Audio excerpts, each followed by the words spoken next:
प्रिय छात्रों, इस कविता को सबसे पहले हम अच्छी तरह से पढ़ लेंगे ताकि हमको ये अच्छी तरह से समझ में आ जाए। इस कविता में पहला बंद स्टांजा है, मला वाटते झरा होऊनी, मला वाटते झरा होऊनी, तृषा हरावी वाट सरूंची, तृषा हरावी वाट सरूंची, मला वाटते मेघ होऊनी, मला वाटते मेघ होऊनी, वृष्टी करावी जलधारांची, वृष्टी करावी जलधारांची। दूसरा स्टांजा है, मला वाटते तरुवर होऊनी, मला वाटते तरुवर होऊनी, फळे गोड सगळ्यांना द्यावी, फळे गोड सगळ्यांना द्यावी, सदैव शीतल छाया धरुनी, सदैव शीतल छाया धरुनी, वाट सरूंची सोय करावी, वाट सरूंची सोय करावी। अभी तक आपने हमारे school to you YouTube channel को सब्सक्राइब नहीं किया तो सब्सक्राइब कर लें, बेल आइकन को क्लिक कर लें ताकि आपको नए वीडियो की अपडेट मिल सके और वीडियो को लाइक करना ना भूलें। तीसरा बंद है, मला वाटते गवत होऊनी, मला वाटते गवत होऊनी, पुष्ट करावे गाय गुरांना, पुष्ट करावे गाय गुरांना, आणि वाटते दिवा होऊनी, आणि वाटते दिवा होऊनी, उजेड द्यावा मी सकलांना। इस कविता का आखिरी बंद है, मला वाटते फूल होऊनी, मला वाटते फूल होऊनी, डोलावे मी तरुण वेलींवर, डोलावे मी तरु वेलींवर, हासत हासत सुगंध उधळत, हासत हासत सुगंध उधळत, सुखावे सकलांचे अंतर, सुखावे सकलांचे अंतर।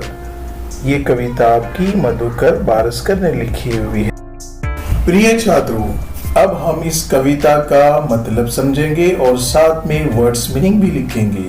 इस कविता में सबसे पहला बंद स्टांजा है, मला वाटते झरा होऊनी, तृषा हरावी वाट सरूंची, मला वाटते मेघ होऊनी, वृष्टि करावी जलधारांची। अब इसके अल्फाज के मानी, मला वाटते यानी मुझे लगता है, और ये लफ्ज आपको बार बार इस कविता में आएगा। झरा यानी झरना, तृषा हरावी यानी प्यास बुझाना, वारसरू यानी राहगीर, मेघ यानी बादल, वृष्टि यानी बारिश।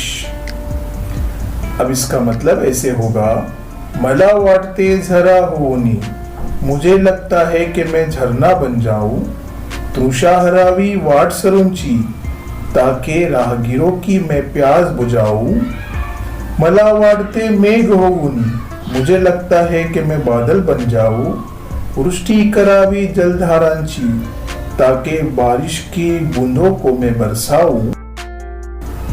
अब दूसरा स्टांजा इस कविता का, मला वाटते तरुवर होऊनी, फळे गोड सगळ्यांना द्यावी, सदैव शीतल छाया धरुनी, वाट सरूंची सोय करावी।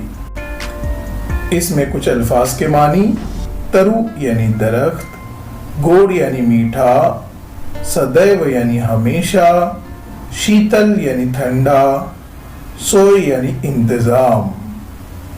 अब इसका मतलब ऐसे हुआ, लाइन बाय लाइन हम समझेंगे। मला वाटते तरुवर होऊनी, मुझे लगता है कि मैं दरख्त बन जाऊं, फळे गोड सगळ्यांना द्यावी, ताकि मैं सभी को मीठे मीठे फल दूं, सदैव शीतल छाया धरुनी, और मैं हमेशा गहरी और ठंडी छाव दूं, छाया यानी छाव, वाट सरूंची सोय करावी, और राहगीरों का मैं इंतजाम करूं, यानी जब वो थक कर आए तो मेरे साए में बैठे। इसलिए मैं चाहता हूं कि मैं दरख्त बन जाऊं। इसका तीसरा बंद है, मला वाटते गवत होवनी पुष्ट करावे गाई गुरांना, आणि वाटते दिवा होवनी उजेड द्यावा मी सकलांना। इसमें कुछ अल्फाज के मानी,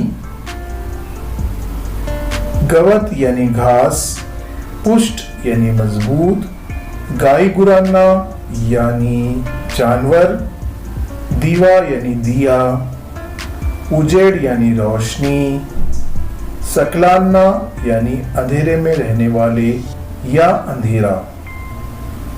अब इस स्टांजा का मतलब ऐसे हुआ, मला वाटते गवत होनी, मुझे लगता है कि मैं घास बन जाऊं, पुष्ट करावे गाई गुराना, ताकि जानवर मजबूत हो जाए मुझे खाकर, यानी घास को खाकर। आनी वाटते दीवा होनी, और मुझे लगता है कि मैं दिया बन जाऊं, उजेड़ द्यावा मी सकलाना, ताकि उन लोगों को रोशनी दूं जो अंधेरे में रहते हैं। अब इस कविता का आखिरी बंद है, मला वाटते फूल होवनी डोलावे मी तरु वेलींवर, हासत हासत सुगंध उधळत सुखवावे सकलांचे अंतर।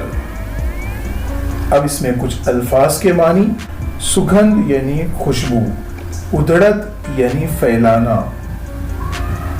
अंतर यहाँ पर मुराद है दिल। अब इस स्टांजा का मतलब ऐसे हुआ, मला वाटते फूल होवनी, मुझे ऐसा लगता है कि मैं फूल बन जाऊं, वो भला क्यों, डोलावे मी तरु वेलीनवर, ताकि मैं दरख्तों पर और बेलों पर डुलने लगूं, इसलिए मैं चाहता हूं कि मैं फूल बन जाऊं।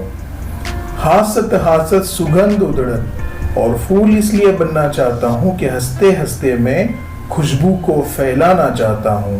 सुखवावे सकलांचे अंतर, और वो दिल जो अंधेरे में है उनको मैं खुशहाली दूं अपनी खुशबू से। ये इस स्टांजा का मतलब हुआ। मुझे उम्मीद है आपको इसका मतलब समझ में आ गया होगा। आप दोबारा इस वीडियो को देख सकते हैं।